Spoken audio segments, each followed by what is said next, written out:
The giant has finally woken up.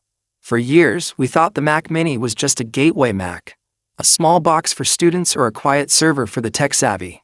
But today, Apple didn't just update a computer. They effectively declared war on every high-end desktop on the planet. This is the Mac Mini M5. It's not just a spec bump. It's not just 15% faster.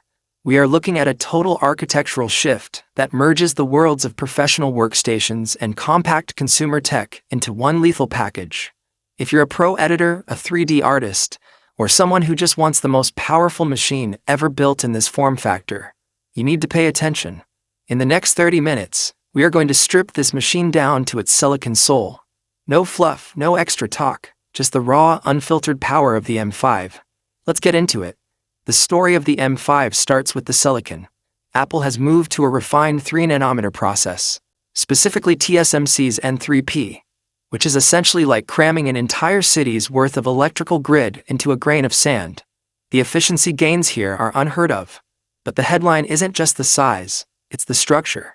For the first time, Apple is using what they call SoICMH 2.5D packaging. This is a chiplet design. By separating the CPU and NPU from the GPU, Apple has broken the physical limits that held back the M4. This means the M5 isn't just faster, it's smarter.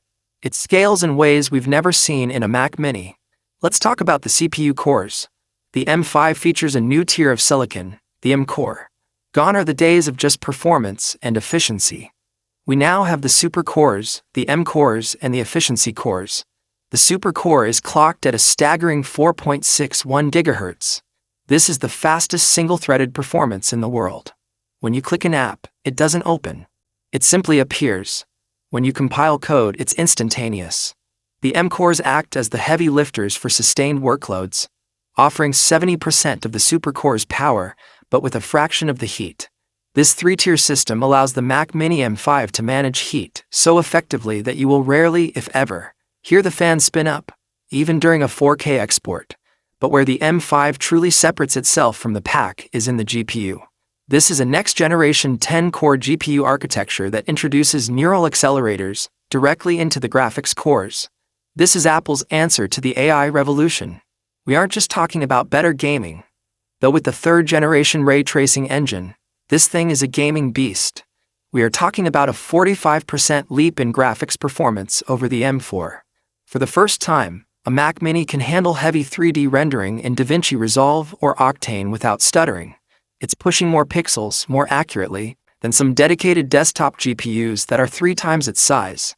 Now let's address the elephant in the room: AI and the neural engine. The M5's neural engine is 3.5 times faster than the previous generation. Why does that matter to you? Because in 2026, every piece of software you use is becoming AI dependent. Whether it's real-time noise removal in your audio, AI upscaling in your video edits, or running local large language models, LLMs, for your workflow, the M5 handles it natively. It's performing 4x the peak GPU compute performance